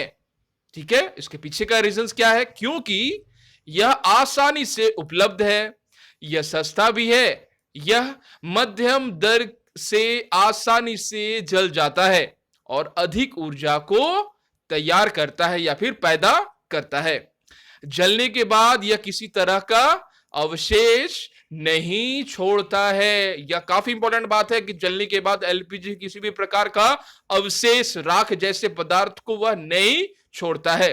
बिल्कुल क्लीन है, बिल्कुल साफ है, सुथरा है। ठीक है ना। आगे बढ़ेंगे और जो सवाल नंबर 3 में हमसे पूछे गए थे, कागज स्वयं सरलता से आग पकड़ लेता है जबकि एल्युमिनियम पाइप के चारों ओर लपेटा गया कागज का टुकड़ा आग नहीं पकड़ता है। इसके पीछे का रीजंस क्या होगा? तो फ्रेंड्स आप जानते हैं कि कागज का जो ज्वलन ताप है वह काफी कम है, लेकिन जब भी कागज में पानी भर दिया जाए या फिर कागज को किसी ऐसे धातु पर लपेट दिया जाए जो कि दहन योग्य पदार्थ नहीं है, तो फिर कागज को जलने में भी टाइम लगती है। ध्यान देना है, जब तक कागज जो है वह अपने ज्वलन ताप पर नहीं पहुंचता है तब तक कागज जो है वह नहीं जलेगी या फिर कोई भी दहन योग्य दहनशील पदार्थ नहीं जल सकती है। जैसा मैंने आपको कुछ देर पहले ही बताया कि हमारे आसपास की जो वस्तुएं हैं वो नहीं जल रही हैं। इसके पीछे का रीजन आखिर क्या है? क्यों नहीं जल रही है? क्योंकि वह पदार्थ उस ताप तक नहीं पहुंच पा रहा है जिस ताप पर जाने से वह जल सकता है। ठीक है ना। ध्यान देने वाली बात है। आगे बढ़ेंगे और देख लेंगे इस सवाल का उत्तर हमें किस तरह से लिखना है। आपको फ्रेंड्स लिखना है कि आखिर कागज स्वयं सरलता से आग पकड़ लेता है जबकि एल्युमिनियम पाइप के चारों ओर लपेटा गया कागज का टुकड़ा आग नहीं पकड़ता। क्योंकि कागज का ज्वलन ताप, ठीक है ना, एल्युमिनियम के पाइप के चारों ओर लिपटे कागज की तुलना में काफी कम होती है। ध्यान देना है, कागज का जो ज्वलन ताप होता है, चूंकि उसे एल्युमिनियम पाइप के चारों ओर लपेटा गया है, उस कागज की तुलना में काफी कम होती है। ठीक है ना। इसीलिए वह जो है आग नहीं पकड़ पाती है। ध्यान देने वाली बात है। ठीक है ना फ्रेंड्स। आगे बढ़ेंगे और देख लेंगे कि आखिर प्रश्न नंबर 6 में हमसे क्या पूछा गया है। अब देख पा रहे हैं प्रश्न नंबर 6, मोमबत्ती की ज्वाला का चित्र बनाइए। ठीक है ना, चिन्हित चित्र बनाइए। आप देख पा रहे हैं मोमबत्ती की जो ज्वाला है उसका चिन्हित चित्र आपको बताना है। आपको बताने हैं कि कौन सा पार्ट आखिर क्या है, कौन से पार्ट को हम क्या कह रहे हैं, कौन से भाग को क्या कह रहे हैं, दहन किस प्रकार से हो रहा है, पूर्ण दहन। ठीक है ना। आपको पूरी तरह से बात को चिन्हित करके बताना है, वो भी चित्र के अनुसार। ठीक है ना। चित्र भी आपको बनाना है जिस तरह से आप देख पा रहे हैं पिक्चर्स में भी। एक मोमबत्ती का पहले चित्र बनाएंगे, काफी साधारण आप देख पा रहे हैं। मोमबत्ती को चित्र बनाने के लिए आपको इस तरह से आप एक रेखा ले सकते हैं। ठीक है ना। इस तरह से आप एक चित्र बना सकते हैं। ठीक है ना। और फिर इसके लौ को बनाने के लिए बिल्कुल इस तरह का आप इस्तेमाल कर सकते हैं। अब है, आप देख पा रहे हैं ये पूर्ण वाले जगह है, यहां पर विभिन्न प्रकार के जो जगह हैं आपको दिखाया गया है। सबसे गर्म भाग आप देख पा रहे हैं, सबसे गर्म वाला जो भाग है वो कुछ बाहर होगा, बाहर वाला हिस्सा होगा। कम गर्म वाला भाग अंदर वाला हिस्सा होगा और सबसे गर्म वाला जो हिस्सा होगा वो यहां का होगा बिल्कुल। ठीक है ना। आप देख पा रहे हैं जहां पर येलो है ये जल रहा है। ठीक है ना। आप देख पा रहे हैं। और मोमबत्ती वाला जो हिस्सा होगा वो आप देख पा रहे हैं किस तरह से चिन्हित किया गया है, सबसे गर्म वाला हिस्सा। ठीक है ना। और आप उसके बाद वाले जो आप पार्ट लिखेंगे, नीला वाला कौन सा हिस्सा है, कौन सा मध्य भाग वाला पीला वाला हिस्सा है और काला वाला हिस्सा आखिर क्या है। ठीक है ना। सबसे पहले आपको यह बात जाननी है कि आखिर मोमबत्ती जो जल रहे हैं उसकी जो लौ तैयार हो रही है, कौन सा हिस्सा किस प्रकार के भाग में आता है। ठीक है ना। नीला वाला हिस्सा कौन सा है, कौन सा मध्य भाग जो पीला वाला है और कौन सा भाग काला है जो आंतरिक है, जिसमें क्या हो रहा है, कंबशन जो हो रहा है वो बिना मोमबत्ती की जल रही है, ठीक है ना, यानी कंबशन पूरी तरह से नहीं हो रहा है। ध्यान देने वाली बात है। आंतरिक क्षेत्र हम इसे कहते हैं मोमबत्ती का, जो कि काला होता है, ठीक है ना, कार्बन की उपस्थिति इसमें होती है। अब है आपको जान लेना कि आखिर सवाल नंबर 7 में हमसे क्या पूछे गए हैं। आप देख पा रहे हैं पिक्चर्स में भी। प्रश्न नंबर 7 पूछा जा रहा है आपसे कि ईंधन के ऊष्मीय मान को किस मात्रक द्वारा प्रदर्शित किया जाता है। यह आपका सवाल है, जहां आपको पूछा जा रहा है कि ऊष्मा के, ईंधन के ऊष्मीय मान को, कोई भी ईंधन हो उसका ऊष्मीय मान को आप किस मात्रक द्वारा बता सकते हैं, प्रदर्शित कर सकते हैं। तो फ्रेंड्स, आपको उत्तर के रूप में लिखना है कि ईंधन के ऊष्मीय मान को किलो जूल, ध्यान देने वाली बात है, किलो जूल प्रति ग्राम, ध्यान देने वाली बात है फ्रेंड्स, ईंधन के ऊष्मीय मान को किलो जूल प्रति ग्राम द्वारा हम प्रदर्शित कर सकते हैं, ठीक है ना, ये आपको लिखना है। चलिए अब हम लोग जान लेंगे कि आखिर सवाल नंबर 8, ठीक है ना, प्रश्न नंबर 8 में हमसे क्या पूछा गया है। आप देख पा रहे हैं, समझाइए कि CO2 किस प्रकार आग को नियंत्रण करती है। यह आपका सवाल है। आपको बताना है कि CO2 यानी कार्बन डाइऑक्साइड किस प्रकार आग को कंट्रोल कर पाती है, वो आपको बताने हैं, ठीक है ना। तो फ्रेंड्स, इसके बारे में आपने वीडियोस में भी जाना कि आखिर CO2 में वे कौन से कैरेक्टर हैं, वे कौन सी विशेषताएं हैं जो आग को बुझाने में सक्षम होती है, ठीक है ना। तो फ्रेंड्स, चलिए इस सवाल का उत्तर हम लोग जानते हैं और देख लेंगे कि किस तरह से हमें इसका उत्तर लिखना है, ठीक है ना। आपको लिखना है सबसे पहले CO2 कार्बन डाइऑक्साइड ऑक्सीजन से भारी होने के कारण ऑक्सीजन से नीचे आकर आग को, ध्यान देने वाली बात है फ्रेंड्स, ठीक है ना, आग को कंबल की तरह ढक लेती है, ठीक है ना। किसको ढक लेती है, आग को कंबल की तरह पूरी तरह से ढक लेती है। कौन, CO2। क्यों ढकती है, ऑक्सीजन से भारी होती है, ऊपर की तरफ नहीं उठ पाती है, तो इसीलिए ऑक्सीजन से नीचे आकर आग को ढक लेती है, ठीक है ना। ईंधन और ऑक्सीजन के बीच CO2 के आ जाने से होता क्या है, आ जाने से ईंधन को जलने के लिए आवश्यक, ईंधन को जलने के लिए आवश्यक ऑक्सीजन नहीं मिल पाती है फ्रेंड्स, ठीक है ना, ध्यान देना है आपको, ऑक्सीजन नहीं मिल पाती है। इसलिए होता क्या है, इसलिए इससे आग को नियंत्रित किया जा सकता है। ध्यान देने वाली बात है कि जब भी CO2 का इस्तेमाल होता है, वह ऑक्सीजन से चूंकि भारी होती है, तो ऑक्सीजन के नीचे आकर क्या करती है, आग को कंबल की तरह ढक लेती है। और जैसे ही आग को कंबल की तरह ढकती है वह, तो फिर आग से और ऑक्सीजन के बीच में जो रिलेशन है, जो संबंध है, जो संपर्क है, वह कट जाता है, वह बंद हो जाता है। ऑक्सीजन की आपूर्ति जो है वह नहीं हो पाती है आग तक। अगर किसी आग को ऑक्सीजन नहीं मिल पाएगा तो फिर क्या आग जलेगी, तो इसका उत्तर होगा नहीं, ठीक है ना, याद रखना है। मैंने आपको वीडियोस में भी बताया, अगर आग को ऑक्सीजन ना मिले तो वह बुझ जाएगी। इसके बारे में भी आपने वीडियोस में उपयोग भी किए, ठीक है ना, एक एक्सपेरिमेंट भी किया जिसके द्वारा आपने जाना कि आग जो है, आग को जलने के लिए किस प्रकार से ऑक्सीजन की जरूरत होती है। और ईंधन को जलने के लिए ऑक्सीजन जब नहीं मिल पाती है, इसलिए आग को आसानी से हम नियंत्रित कर सकते हैं, उसे बुझाकर, ठीक है ना, वह बुझ जाती है। आगे बढ़ेंगे फ्रेंड्स, देख लेंगे प्रश्न नंबर 9 में हमसे क्या पूछा गया है। प्रश्न नंबर 9, हरी पत्तियों के ढेर को जलाना कठिन होता है। ध्यान देना है, हरी पत्तियों के ढेर को जलाना कठिन होता है, परंतु सूखी पत्तियों में आग जो है बड़ी ही आसानी से लग जाती है। इसके पीछे का कारण क्या है, आपको समझाना है। क्यों ऐसा हो पा रहा है कि सूखी पत्तियां, सूखी टहनी, सूखी घास जल उठती है, जबकि हरी पत्तियां, हरे घास, हरी टहनियां नहीं जल पाती हैं। बहुत ही अंतर साफ है फ्रेंड्स।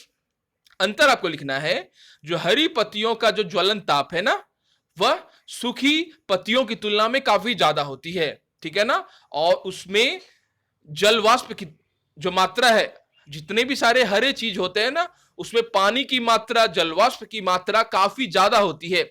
और वहीं दूसरी तरफ देखा जाए, सूखी पत्तियों में, टहनियों में, घासों में जल की मात्रा, जल वाष्प की मात्रा काफी कम होती है या फिर ना के बराबर होती है। इसलिए बड़ी ही आसानी से उन्हें हम जला सकते हैं। और वहीं दूसरी तरफ देखा जाए तो हरी पत्तियां, हरे घास, हरे टहनियों को हम जला नहीं पाते हैं बड़ी ही आसानी के साथ, ठीक है ना। तो फ्रेंड्स चलिए देख लेंगे इस प्रश्न का उत्तर हमें किस तरह से लिखना है। सबसे पहले आपको लिखना है फ्रेंड्स, हरी पत्तियों का ज्वलनताप जल होने के कारण, ठीक है ना, चूंकि वह ताजा है, ठीक है ना, जल उसमें मौजूद है, जल वाष्प उसमें मौजूद होते हैं, ठीक है ना, सूखी पत्तियों की तुलना में अधिक होता है। हरी पत्तियों का ज्वलन ताप सूखी पत्तियों की तुलना में अधिक होता है। पीछे का कारण क्या है? क्योंकि उसमें जल की उपस्थिति होती है, जलवाष्प की उपस्थिति होती है, इसलिए सूखी पत्तियों में आसानी से आग पकड़ लेती है। सूखी पत्तियों में वहीं दूसरी तरफ किसी भी तरह का जल या फिर जलवाष्प की उपस्थिति नहीं होती है, ठीक है ना। अब हमें आगे बढ़ना है और देख लेंगे कि आखिर प्रश्न नंबर 10 में हमसे क्या पूछे गए हैं। सवाल नंबर 10 आप देख पा रहे हैं, सोने और चांदी को पिघलाने के लिए स्वर्णकार ज्वाला के किस क्षेत्र का उपयोग करते हैं और ऐसा क्यों है, यह आपको बताना है। तो फ्रेंड्स मैंने आपको वीडियोस में भी बताया कि आखिर सोने और चांदी को जब गलाना होता है, पिघलाना होता है, ठीक है ना, तो आखिर स्वर्णकार जिस ज्वाला का इस्तेमाल करते हैं वह ज्वाला कौन से क्षेत्र का होता है, ठीक है ना, और वह कौन सा क्षेत्र है जिसमें मोमबत्ती की ज्वाला सबसे, ज्वाला का जो तापमान होता है सबसे अधिक तापमान वाला होता है, ठीक है ना। तो वह कौन सा क्षेत्र है फ्रेंड्स? वह है सबसे बाहर वाला क्षेत्र, ठीक है ना, और बाहरी वाला जो क्षेत्र है उसी का उपयोग स्वर्णकार करते हैं, उसी ज्वाला का, उसी शिखा का इस्तेमाल करते हैं स्वर्णकार, ठीक है ना। तो फ्रेंड्स चलिए देख लेते हैं कि इस सवाल का उत्तर हमें किस तरह से देना है। आपको लिखना है फ्रेंड्स कि स्वर्णकार सोने और चांदी को पिघलाने के लिए ज्वाला का बाहरी क्षेत्र, ध्यान देना है, ज्वाला का बाहरी क्षेत्र का उपयोग करता है, क्योंकि यह ज्वाला का सबसे गर्म और पूर्ण दहन वाला क्षेत्र होता है। सबसे गर्म वाला क्षेत्र होता है बाहर वाला, और सबसे गर्म होने के कारण साथ में यह पूर्ण दहन भी होता है, ठीक है ना, ईंधन का। इसीलिए बाहर वाले शिखा के, बाहर वाले ज्वाला के क्षेत्र जो है वो इस्तेमाल करते हैं स्वर्णकार, जो सबसे बाहर वाला होता है, ठीक है ना। आपने जान लिया वीडियोस में भी कि आखिर मोमबत्ती की ज्वाला या फिर किसी भी आग की जो शिखा है उसकी वह कौन सी शिखा है जिसमें तापमान सबसे ज्यादा होता है, वह है उसके बाहर वाला क्षेत्र, ठीक है ना। लिए अब हम लोग जान लेते हैं कि आखिर प्रश्न नंबर 11 में हमसे क्या पूछे गए हैं। जैसा आप सभी देख पा रहे हैं, प्रश्न नंबर 11, एक प्रयोग में, ठीक है ना, एक प्रयोग में 4.5 kg ईंधन का पूर्णतः दहन किया गया। उत्पन्न ऊष्मा का माप 180,000 kg था, ठीक है ना, आप देख पा रहे हैं, यानी ये किलोजूल में था, ठीक है ना, ध्यान देना है। ईंधन का ऊष्मीयमान परिकलित कीजिए, निकालिए, ठीक है ना। ध्यान देने वाली बात है, 4.5 kg 4.5 kg ईंधन का पूर्णतः दहन हुआ और उत्पन्न ऊष्मा 1,18,000 किलो जूल था। और ईंधन का ऊष्मीयमान जो है वो आपको निकालने हैं। तो फ्रेंड्स मैंने आपको वीडियोस में भी बताया कि किस तरह से ऊष्मा का, ईंधन का जो ऊष्मीयमान है वह निकाला जाता है। तो फ्रेंड्स चलिए देख ले रहे हैं इस सवाल का उत्तर हमें किस तरह से देना है। तो फ्रेंड्स सबसे पहले आपको करना है, ऊष्मीयमान आपको लिखना है पैदा की गई गर्मी, ठीक है ना, और बटे ईंधन का द्रव्यमान केजी में, ठीक है ना, अब देख पा रहे हैं। तो ईंधन का द्रव्यमान नीचे रहेंगे और ऊपर में रहेगा पैदा की गई गर्मी, ठीक है ना। यानी जो भी पैदा की गई गर्मी होगी उस में से उसको हम लोग क्या करेंगे, डिवाइड करेंगे, किसमें से, ईंधन का द्रव्यमान से। तो हमारा निकल जाएगा ईंधन का ऊष्मीयमान निकल जाएगा। ध्यान देने वाली बात है फ्रेंड्स। तो पैदा की गई गर्मी कितनी थी, तो वह 1,18,000 किलो जूल में थी, और जो टोटल ईंधन का द्रव्यमान था, जो मास था, वह था किलो ग्राम में, जो कि 4.5 केजी में था, ठीक है ना। अगर हम डिवाइड करते हैं तो हमें प्राप्त होता है 40,000। आप देख पा रहे हैं, ठीक है ना, 40,000 किलो जूल पर केजी। यह होगा ईंधन का उसमें मान। इस तरह से निकाला जाता है, मैंने आपको वीडियोस में भी बताए फ्रेंड्स। आगे बढ़ेंगे फ्रेंड्स, देख लेंगे प्रश्न नंबर 12 में हमसे क्या पूछे गए हैं। क्या जंग लगने के प्रक्रम को दहन कहा जा सकता है? विवेचना कीजिए, क्योंकि ऐसा बात कहा गया था आपको कि कोई भी पदार्थ जब ऑक्सीजन के साथ विक्रिया करती है और जो प्रकाश, जो एनर्जी को उत्पन्न करती है, उसे हम लोग क्या कह रहे हैं? दहन। लेकिन क्या जंग, जहां पर कोई पदार्थ ऑक्सीजन के साथ विक्रिया तो कर रहा है, लेकिन वह सिर्फ विक्रिया ही कर रहा है, उत्पन्न पदार्थ जो है वो राख नहीं है और ना ही ऐश है, ठीक है ना। याद रखने वाली बात है। इसीलिए आपको पहले समझना होगा कि आखिर किस प्रकार से हम अलग रूप से कह सकते हैं जंग लगना क्या एक प्रक्रम है दहन वाला, ठीक है ना। तो फ्रेंड्स, इस प्रश्न के उत्तर को समझने के लिए हम लोग जान लेंगे इस सवाल के उत्तर को आखिर किस तरह से हमें लिखना है, ठीक है ना। तो फ्रेंड्स, आपको लिखना है नहीं, क्योंकि दहन की तुलना में जंग बहुत ही धीमी प्रक्रिया है। ध्यान देने वाली बात है कि जो जंग है वो बहुत ही धीमी प्रक्रिया है, लेकिन दोनों में जो समानता है वो यह है कि पदार्थ जो है दोनों में ही ऑक्सीजन के साथ विक्रियाएं कर रहे हैं। जबकि दहन में ऑक्सीजन के साथ विक्रिया काफी फास्ट, काफी गतिशील रूप में होती है, वहीं दहन जो है काफी एक धीमी प्रक्रिया है। तथा दहन में उत्सर्जित गर्मी जंग लगने की तुलना में काफी ज्यादा होती है। जंग लगने में जो उत्सर्जित गर्मी होती है काफी कम या फिर ना के बराबर होती है। वहीं दूसरी तरफ देखा जाए तो दहन में जो ऊर्जा निकलती है वो काफी ज्यादा होती है। कमरे के तापमान पर जंग लग सकता है, लेकिन दहन को एक विशेष ज्वलन ताप की आवश्यकता होती है। यह भी बात आपको साइड से सोचना है, एक दूसरे एस्पेक्ट्स में सोचना है कि कमरे के तापमान में जंग तो लग सकता है, लेकिन दहन के लिए एक विशेष ज्वलन ताप की आवश्यकता होती है। फ्रेंड्स, आगे बढ़ेंगे, देख लेंगे कि प्रश्न नंबर 13 में हमसे क्या पूछा गया है। आप देख पा रहे हैं प्रश्न नंबर 13। अबिदा और रमेश ने एक प्रयोग किया, ठीक है ना, जिसमें बीकर में रखे जल को गर्म किया गया। आबिदा ने बीकर को मोमबत्ती ज्वाला के पीले भाग के पास रखा। रमेश ने बीकर को ज्वाला के सबसे बाहरी भाग के पास रखा। किसका पानी कम समय में गर्म हो जाएगा? यह है सवाल। आपको सोचना है इस विषय में, ठीक है ना। अबिदा और रमेश ने एक प्रयोग कर रहे हैं दोनों ने मिलकर, जहां पर बीकर में रखा एक जल है। अबिदा ने बीकर को मोमबत्ती की ज्वाला के पीले वाले भाग के पास रखा, बीच वाले भाग के पास रखा। वहीं रमेश ने क्या किया? बीकर को ज्वाला के सबसे बाहरी क्षेत्र में रखा, ठीक है ना। तो किसका पानी कम समय में गर्म हो जाएगा फ्रेंड्स? तो फ्रेंड्स, इसका उत्तर होगा रमेश वाला जो है वह कम समय में गर्म जो है, कम समय में ही जल जो है वो गर्म हो जाएगा, ठीक है ना। क्योंकि बाहर में ज्वाला का जो बाहर वाला जो क्षेत्र होता है काफी गर्मी उसमें ज्यादा होती है, तापमान उसका काफी ज्यादा होता है, ठीक है ना। तो फ्रेंड्स, आपको लिखना है ज्वाला का सबसे बाहरी हिस्सा सबसे गर्म होता है। क्या होता है? सबसे गर्म होता है, इसलिए रमेश का जल कम समय में ही गर्म हो जाएगा, ठीक है ना। ध्यान देने वाली बात है फ्रेंड्स। तो फ्रेंड्स, यह था आज का वीडियो। मिलते हैं हम लोग नेक्स्ट के वीडियोस में।